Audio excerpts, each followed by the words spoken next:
अनुग्रह तोरे दीन दयाल अनुग्रह तोरे। अब मुझे कुछ नहीं चाहिए, आपका अनुग्रह, आपकी कृपा, आपकी भक्ति मुझे मिल जाए, बस मुझे और कुछ नहीं चाहिए। राम जी ने यहाँ केवल बताया, केवल मेरी प्रसन्नता के लिए कुछ नहीं, मेरा मन है मैं खुश हो जाऊं। और प्रेमी का स्वभाव क्या होता है? अपने प्रियतम के सुख में सुखी होना, जो उसका सुख है वही मेरा सुख है, यही तो प्रेमी का लक्षण है। मेरे सुख में सुखी हो जाए, इसलिए मेरी प्रसन्नता के लिए कुछ ले ले। केवट ने वो अंगूठी लेकर के मां जानकी को ही वापस कर दी और कहा, राम जी अब तो नहीं लूंगा, पर आपको पक्का यकीन दिलाता हूं, अब मत दीजिए।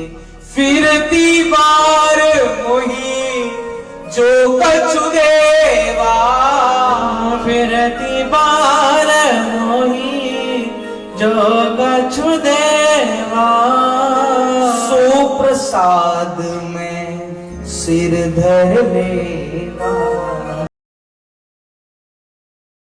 सो प्रसादों में सिर धर लेवा। फिरती बार जब वापिस आओगे ना 14 साल के बाद, जो भी कुछ दोगे वो मैं सिर पे स्वीकार कर लूंगा। वादा ले लिया कि जानते हुए भी आंदे हुए भी दर्शन देकर के जाना। यही भक्त की पराकाष्ठा है, उसको अपने प्रेमी के सिवा कुछ भी नहीं चाहिए। बहुत कीन प्रभु लखन सिय, नहीं कछु केवट ले, विदा कीन करुणायतन, भगति विमल भर दे। जो भगवान से कुछ नहीं चाहता है जी, जो भगवान से कुछ नहीं चाहता, भगवान अपनी विमल भक्ति उसको दे देते हैं, विमल भक्ति देते हैं।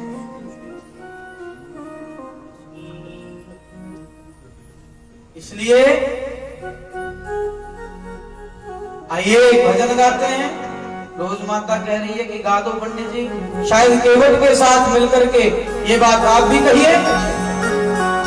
लुट्टी लुट्टी बथेरी मौत लुट्टी, कदूंगा तेरा तड़ पड़ेगा, लुट्टी लुट्टी बथेरी मौत लुट्टी, कदूंगा तेरा तड़ पड़ेगा, लुट्टी लुट्टी बथेरी मौत लुट्टी, कदूंगा तेरा तड़ पड़ेगा, लुट्टी लुट्टी बथेरी मौत लुट्टी, कदूंगा तेरा तड़ पड़ेगा, कदूंगा तेरा तड़ पड़ेगा, जगोगा तेरा लड़ पड़ेगा, जगोगा तेरा लड़ पड़ेगा, जगोगा तेरा लड़ पड़ेगा।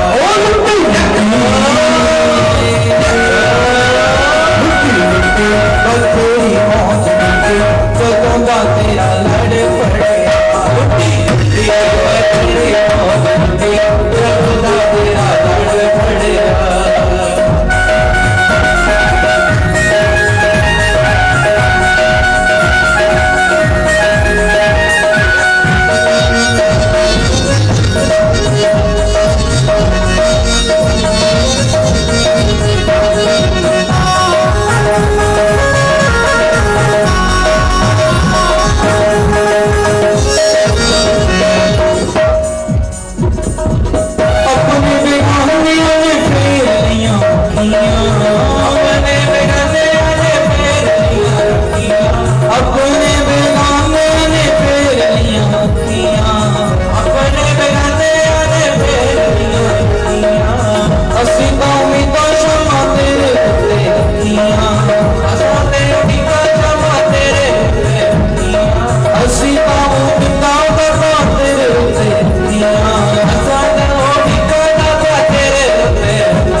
मैं तांडोर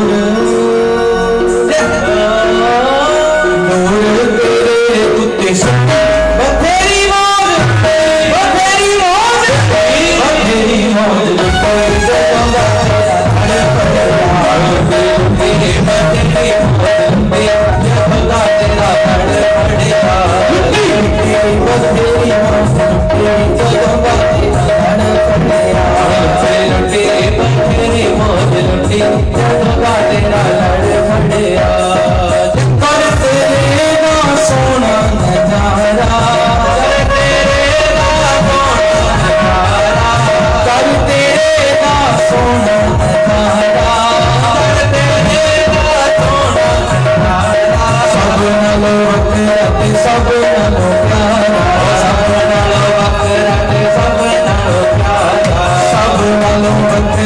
सब नालों न्यारा,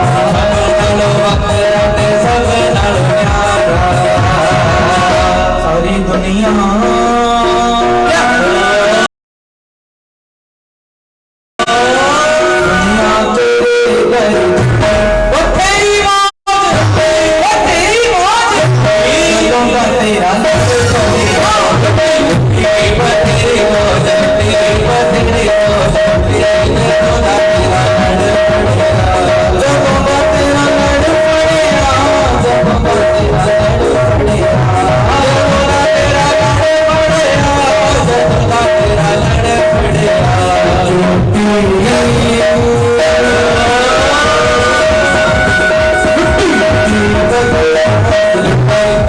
तेरा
मैं तो तेरी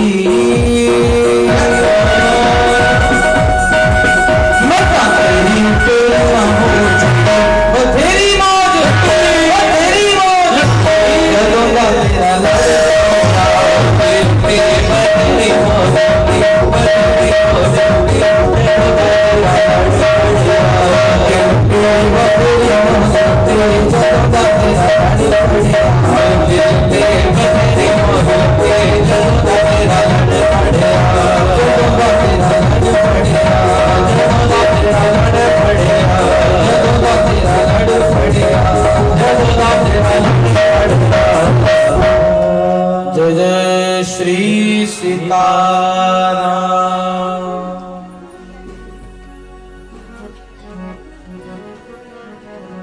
भगवान श्री राम के वट के ऊपर कृपा करके आगे बढ़ते हैं। यहां से आगे श्री राम जी प्रयागराज में प्रवेश कर रहे हैं। भगवान प्रयाग होते हुए चित्रकूट पहुंचते हैं और प्रयागराज में भगवान ने भरद्वाज ऋषि को प्रणाम भी किया है। ये राम है, ये राम भद्र है और राम ग्रहवान धर्म है, साक्षात धर्म का स्वरूप है राम। इस कलयुग में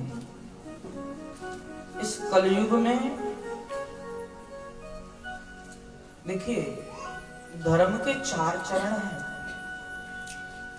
सतयुग में 4 हैं, त्रेता में 1 कम हो गया, द्वापर में फिर कम हो गया और कलयुग में 1 ही बचा है। इस एक चरण के ऊपर धर्म टिका है। सत्यम नास्ति दया शौचम दया दानम न विद्यते। सत्य, शौच माने पवित्रता, दया और दान। इस समय कलयुग में हम लोग कितना सत्य बोलते हैं जी? बोलिए ना। तो इसका मतलब सत्य के ऊपर धर्म नहीं टिका। सत्य बोलते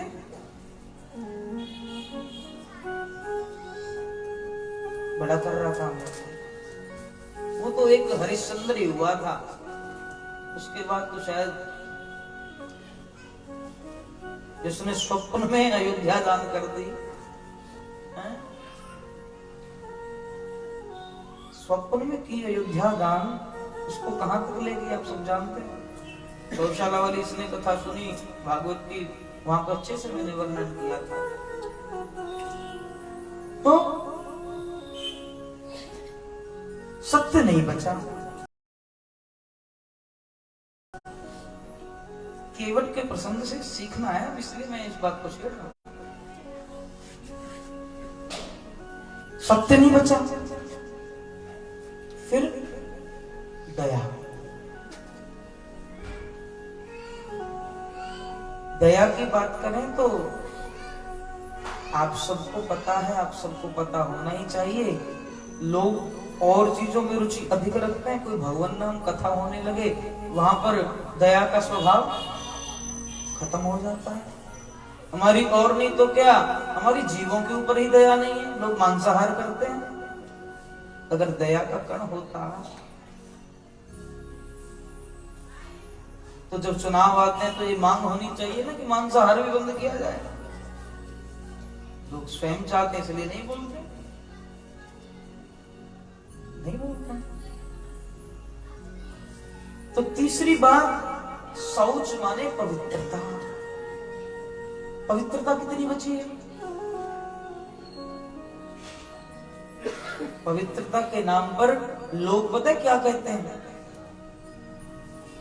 बस मन चंगा होना चाहिए, मन पवित्र होना चाहिए। ऐसा होता है क्या? बस मन बढ़िया होवे, मन चंगा होवे। ये कलयुग है। ये क्या है? कलयुग।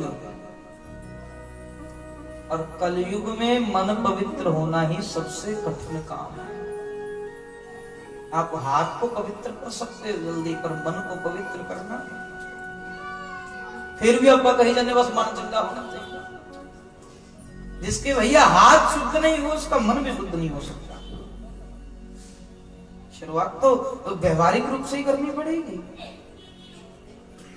तो पवित्रता नहीं रहती। तो चौथी चीज, कलयुग में धर्म आज किस पे टिका है? दान के ऊपर। अब दान की बात क्या ही कहें आपसे।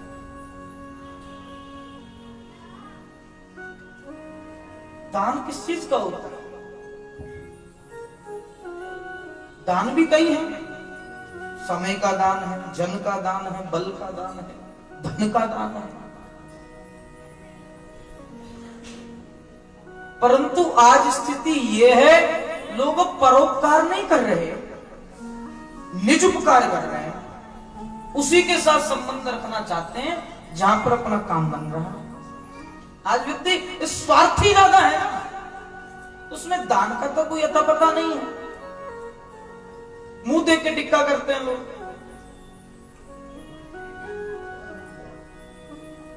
एक दानी व्यक्ति वो दान का बढ़ावा नहीं करता है कि मैंने ये दे दिया। यश पाने वाला, कीर्ति पाने वाला भले ही कितना कहे कि हम ये कर दिया, हमने वो कर दिया, हम ये हॉस्पिटल बना दिया, ये विद्यालय बना दिया, परंतु जिसने वास्तविक रूप में दान करना है, वो दान का उद्घोषण नहीं करवाता। और इससे बचना भी चाहिए। शास्त्र तो कहता है इससे बचना भी चाहिए। क्यों? क्योंकि ये कलयुग का दूसरा मतलब होता है करयुग। कलयुग का मतलब करयुग। आप जो करोगे आपको उसका फल तत्काल मिलेगा। आपने जो दान किया, आपने जो दान किया उसका आपको फल भी तो मिलना चाहिए। उसका फल आपने क्या लिया? आपने खुद ही उसका फल निश्चित कर लिया। क्या कर लिया? दान दे करके घोषणा हो गई। घोषणा होते उसका फल क्या मिला? आपको यश मिल गया, आपको दान करने का फल प्राप्त हो गया। परंतु इसका फल इतना ही थोड़ी होना चाहिए, क्योंकि कलयुग में दान धर्मान राज धर्मान स्त्री धर्मान विवाह, परंतु संसार में कई कंजूस भी होते हैं। कितना मर्जी उनसे कह लो कि कर दे भाई, वो निकालते नहीं है। एक व्यक्ति था बड़ा कंजूस, कंजूस से भी 2 कदम आगे। तीर्थ यात्रा इसलिए नहीं जाता था कि खर्च हो जाएगा। घर से 15-20 किलोमीटर दूरी गंगा जी थी, गंगा स्नान करने नहीं जाता था।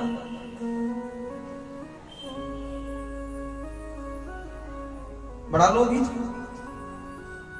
एक दिन उसकी पत्नी ने कहा एक बार जाके गंगा जी में तो स्नान कर ले कम से कम, कुछ ज्यादा दूर थोड़ी है। वो कहते नहीं, बस में जाऊंगा किराया लग जाएगा। पैदल ही चला जा, 15 किलोमीटर कौन सा दूर है। पत्नी ने लड़ झगड़ के एक दिन उसको भेज दिया, पैदल ही निकल पड़ा।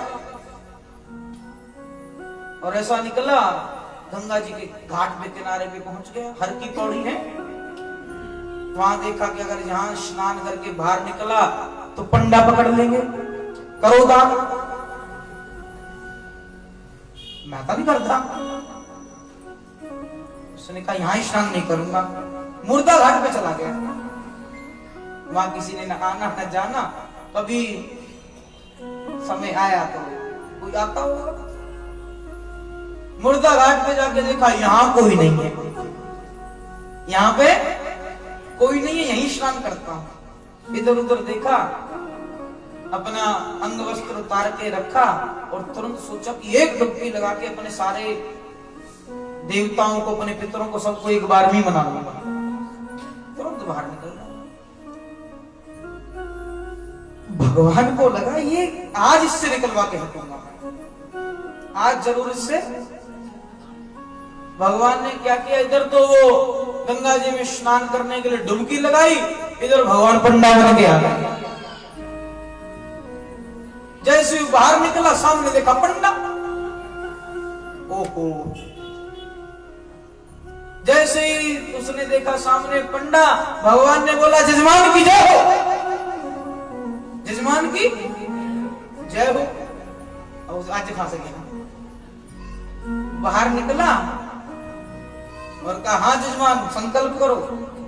कहते मैं अभी आया था तब तो तू था नहीं, अब कहां से आ गया? कहते नहीं बस इधर उधर मस्त पड़ा था। कहते वहां चला जा, हर की पौड़ी पे बहुत लोग आते हैं, वहीं जाके दान मांग। भगवान कहने लगे बड़ा संतोषी ब्राह्मण, यहीं पड़ा रहता हूं, कभी 2-4 महीने में कोई एक व्यक्ति यहाँ आता है, बस वही 1-2 साल का इंतजाम कर जाता है।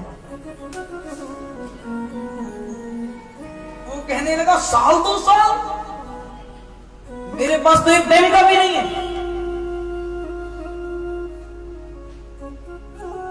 भगवान कहने लगे नहीं नहीं, ऐसे नहीं चलेगा, कुछ तो देना पड़ेगा।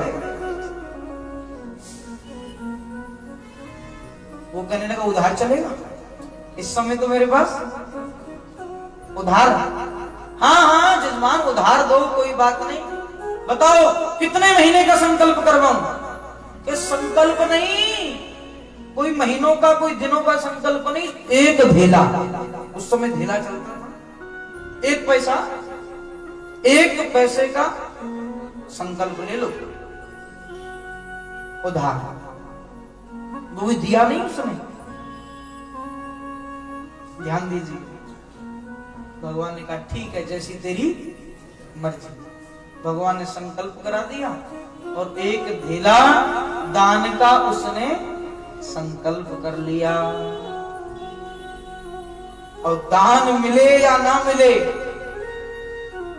दान मिले या ना मिले, उसको तो यही था कि अब कौन दोबारा आएगा, कौन पंडित जी कब से कब क्या हो जाएगा। गई सो गई, उनका बाप सोना गौरे। इधर पंडित जी तो पैदल पैदल घर को वापिस चले गए, थके हारे गए थे। पत्नी ने भोजन करवाया, पीछे से चला गया पंडा। घर के आगे आवाज लगाई, जजमान की जय हो। पत्नी बाहर आई, हाँ देवता जी क्या बात है? कहते आपके पति एक धेले का संकल्प करके आए हैं, मुझे मेरा धन चाहिए, वो मेरा है। पत्नी ने जाके अपने पति को पूछा, क्यों जी, किसी पंडा से कोई लेने देने की बात करके आए हो?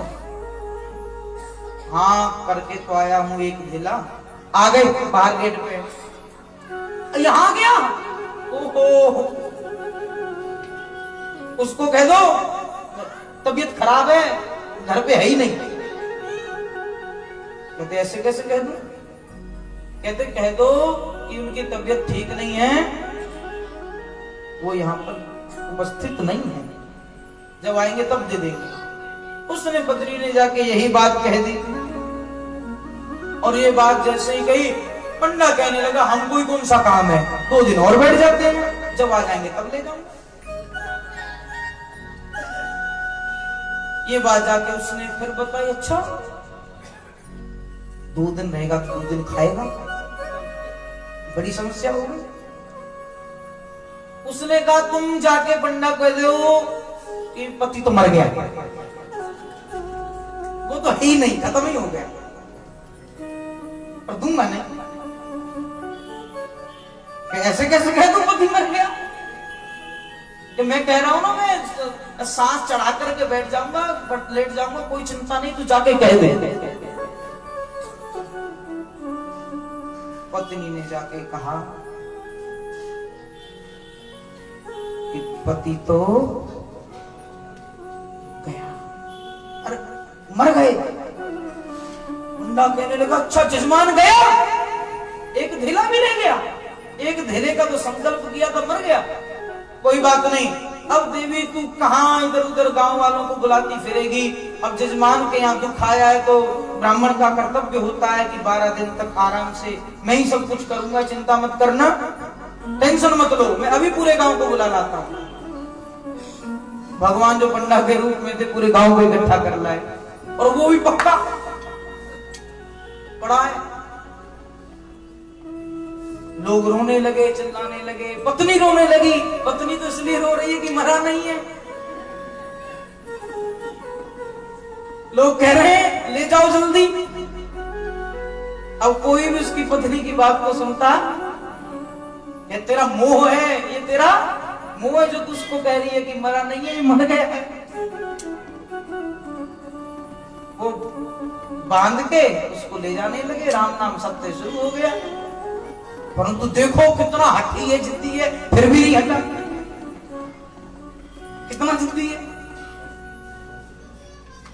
चिता पे ले जाया, अग्नि की तैयारी भी प्रारंभ हो गई। भगवान कहने लगे हार गया मैं इससे, इतने में तो कोई भी कर देता। भगवान कहने लगे ए गांव वालों, अभी मैं इसके कान में कुछ मंत्र बोलना है। हाँ बोलिए, कौन मना करता है?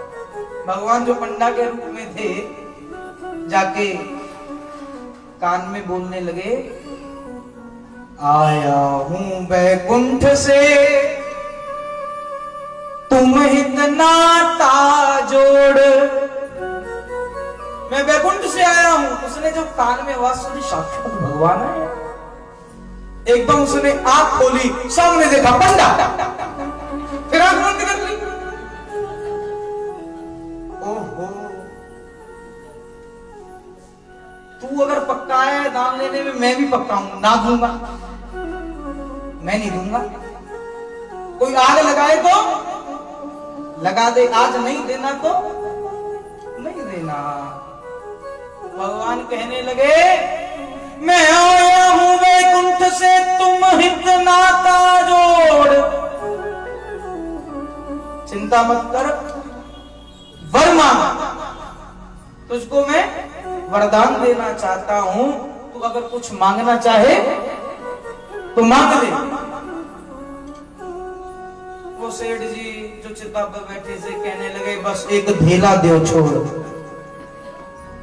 जो मांग रहे हो उसी को छोड़ दो, बस यही मेरा वरदान है।